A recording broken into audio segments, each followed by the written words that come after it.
Good morning കുട്ടികളെ. നമ്മൾ ഇന്ന് 9ാം ക്ലാസ്സിലെ രസതന്ത്ര പാഠപുസ്തകത്തിലെ കാർബണിന്റെ ലോകം എന്ന പാഠത്തിലെ കാർബണും കാർബണിന്റെ രൂപാന്തരങ്ങളെ കുറിച്ചുമാണ് ചർച്ച ചെയ്യാൻ പോകുന്നത്. നമുക്ക് നോക്കാം.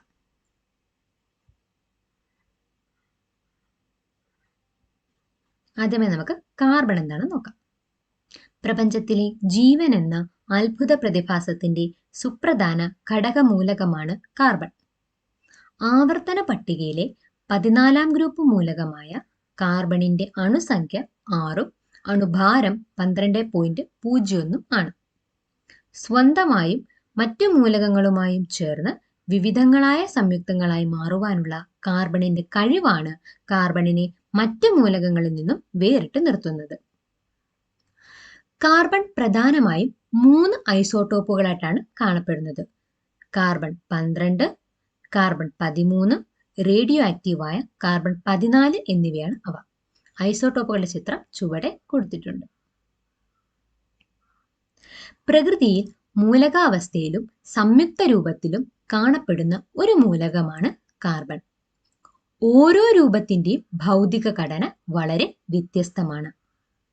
പദാർത്ഥങ്ങളിൽ കാർബൺ സംയുക്തങ്ങൾ അടങ്ങിയിരിക്കുന്നത് കൊണ്ടാണ് അവയുടെ ജ്വലനശേഷം കരി അവശേഷിക്കുന്നത്. വസ്തുക്കൾ കത്തുമ്പോൾ കറുത്ത പുക ഉണ്ടാകാനുള്ള കാരണവും അവയിലെ കാർബണിന്റെ സാന്നിധ്യമാണ്. അടുത്തതായി കാർബണിന്റെ പ്രതീകം, അറ്റോമിക നമ്പർ, ഇലക്ട്രോൺ വിന്യാസം, ബാഹ്യതമ ഷെല്ലിലെ ഇലക്ട്രോണുകളുടെ എണ്ണം, സംയോജകത, ലോഹമോ അലോഹമോ തുടങ്ങിയ വിവരങ്ങൾ പട്ടികപ്പെടുത്തിയിരിക്കുകയാണ്. നമുക്ക് പരിശോധിക്കാം. സി എന്ന അക്ഷരം ഉപയോഗിച്ചാണ് കാർബണിനെ സൂചിപ്പിക്കുന്നത്. കാർബണിന്റെ അറ്റോമിക നമ്പർ 6 ആണ്. കാർബണിന്റെ ഇലക്ട്രോൺ വിന്യാസം 2, 4. കാർബണിന്റെ ബാഹ്യതമ ഷെല്ലിലെ ഇലക്ട്രോണുകളുടെ എണ്ണം 4, സംയോജകത 4. കാർബൺ ഒരു അലോഹമാണ്. ഇനി നമ്മൾ നോക്കാൻ പോകുന്നത് കാർബണിന്റെ രൂപാന്തരങ്ങൾ ആരൊക്കെയാണെന്ന്. അതിനു മുമ്പ് രൂപാന്തരങ്ങൾ എന്താണെന്ന് അറിയണ്ടേ? നമുക്ക് നോക്കാം. ഒരേ രാസഗുണത്തോടും വ്യത്യസ്ത ഭൗതിക ഗുണങ്ങളോടും കൂടിയ ഒരു മൂലകത്തിന്റെ തന്നെ വിവിധ രൂപങ്ങളെ രൂപാന്തരങ്ങൾ എന്ന് പറയുന്നു. രൂപാന്തരങ്ങൾ ഉണ്ടാകുന്ന ഈ പ്രതിഭാസത്തെ രൂപാന്തരത്വം എന്നും പറയുന്നു.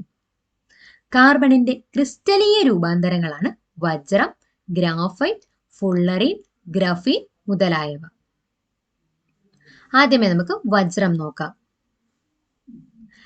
കാർബണിന്റെ ഏറ്റവും കാഠിന്യമുള്ള രൂപാന്തരമാണ് വജ്രം.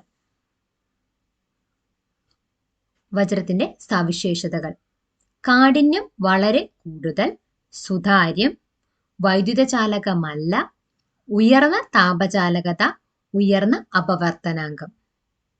അടുത്തതായി വജ്രത്തിന്റെ ഘടന. വജ്രത്തിന്റെ ക്രിസ്റ്റൽ ഘടനയിൽ ഓരോ കാർബണാറ്റവും അതിനു ചുറ്റുമുള്ള 4 കാർബണാറ്റങ്ങളുമായി സഹസംയോജക ബന്ധനത്തിൽ ഏർപ്പെട്ടിരിക്കുന്നു. അതിശക്തമായ ഈ ബന്ധനമാണ് വജ്രത്തിന്റെ കാഠിന്യത്തിന് കാരണം. ഈ ക്രിസ്റ്റൽ ഘടനയിൽ സ്വതന്ത്ര ഇലക്ട്രോണുകൾ ഇല്ലാത്തതിനാൽ വജ്രം വൈദ്യുതിയെ ഒട്ടും തന്നെ കടത്തിവിടുന്നില്ല. വജ്രത്തിന്റെ ക്രിസ്റ്റൽ ഘടന ചുവടെ കൊടുത്തിരിക്കുന്നു.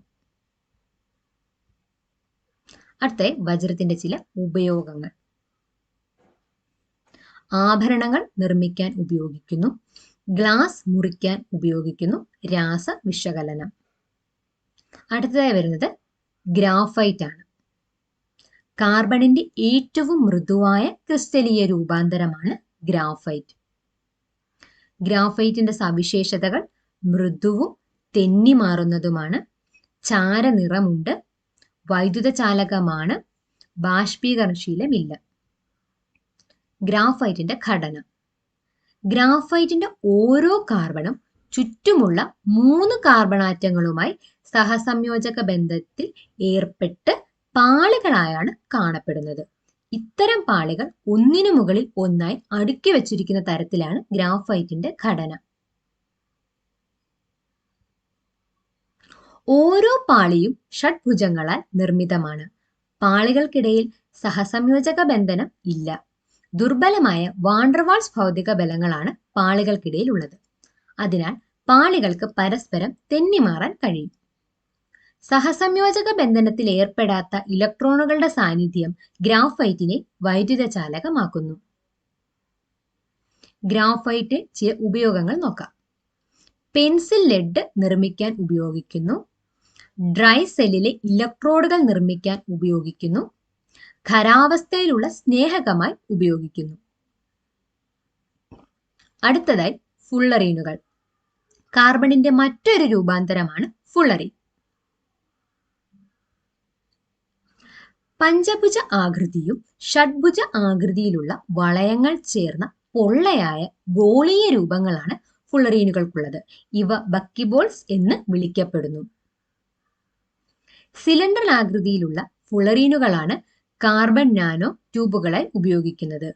ഇവയെ ബക്കി ട്യൂബ്സ് എന്ന് വിളിക്കുന്നു. വിവരവിനിമയ സാങ്കേതിക വിദ്യയിൽ വിപ്ലവം സൃഷ്ടിക്കാൻ ഇവയ്ക്ക് കഴിഞ്ഞിട്ടുണ്ട്. അടുത്തതായി ഗ്രഫീൻ. ഷഡ്ഭുജ ആകൃതിയിലുള്ള കാർബൺ വലയങ്ങൾ ചേർന്ന ദ്വിമാന പാളിയാണ് ഗ്രഫീൻ. ഗ്രാഫൈറ്റിന്റെ ഒരു പാളിക്ക് സമാനമാണ് ഒരു ഗ്രഫീൻ. ഗ്രാഫൈറ്റ്, ഫുള്ളറീൻ മുതലായ കാർബൺ രൂപാന്തരങ്ങളുടെ അടിസ്ഥാന യൂണിറ്റാണ് ഗ്രഫീൻ എന്ന് പറയാം. ഗ്രഫീന് സ്റ്റീലിനേക്കാൾ ഏകദേശം 200 മടങ്ങ് ബലമുണ്ട്. താപത്തിന്റെയും വൈദ്യുതിയുടെയും ചാലകമാണ് ഗ്രഫീൻ. നാനോ ടെക്നോളജി രംഗത്ത് വൻ വിപ്ലവം ഉണ്ടാക്കാൻ കഴിയുന്ന പദാർത്ഥമായി ഗ്രഫീൻ ഇതിനകം മാറിയിട്ടുണ്ട്. നമ്മൾ ഇതുവരെ ചർച്ച ചെയ്തത് കാർബണിന്റെ ക്രിസ്റ്റലീയ രൂപാന്തരങ്ങളെ കുറിച്ചാണ്. അടുത്തതായി നമ്മൾ നോക്കാൻ പോകുന്നത് അമോർഫസ് കാർബൺ ആണ്. എന്താണെന്ന് നോക്കാം. കോക്ക്, കൽക്കരി, മരക്കരി, എല്ലുകരി തുടങ്ങിയവ ക്രിസ്റ്റലാകൃതി ഇല്ലാത്ത കാർബൺ രൂപാന്തരങ്ങളാണ്. ഇവയെ പൊതുവായി പറയുന്നതാണ് അമോർഫസ് കാർബൺ. നമുക്ക് ഇതുവരെ ചർച്ച ചെയ്ത കാര്യങ്ങൾ ഒന്ന് ക്രോഡീകരിക്കാം. പ്രകൃതിയിൽ മൂലകാവസ്ഥയിലും സംയുക്ത രൂപത്തിലും കാണപ്പെടുന്ന ഒരു മൂലകമാണ് കാർബൺ. ഓരോ രൂപത്തിന്റെയും ഭൗതിക ഘടന വളരെ വ്യത്യസ്തമാണ്. ഒരേ രാസഗുണത്തോടും വ്യത്യസ്ത ഭൗതിക ഗുണങ്ങളോടും കൂടിയ ഒരു മൂലകത്തിന്റെ തന്നെ വിവിധ രൂപങ്ങളെ രൂപാന്തരങ്ങളെന്നും ഈ പ്രതിഭാസത്തെ രൂപാന്തരത്വമെന്നും പറയുന്നു. കാർബണിന്റെ ക്രിസ്റ്റലീയ രൂപാന്തരങ്ങളാണ് വജ്രം, ഗ്രാഫൈറ്റ്, ഫുള്ളറീൻ, ഗ്രഫീൻ മുതലായവ. കാർബണിന്റെ ഏറ്റവും കാഠിന്യമുള്ള രൂപാന്തരമാണ് വജ്രം. കാർബണിന്റെ ഏറ്റവും മൃദുവായ ക്രിസ്റ്റലീയ രൂപാന്തരമാണ് ഗ്രാഫൈറ്റ്.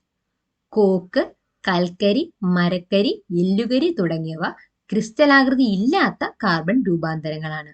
ഇവയെ പൊതുവായി അമോർഫസ് കാർബൺ എന്ന് പറയുന്നു. ചർച്ച ചെയ്ത കാര്യങ്ങൾ മനസ്സിലായെന്ന് വിശ്വസിക്കുന്നു. Thank you.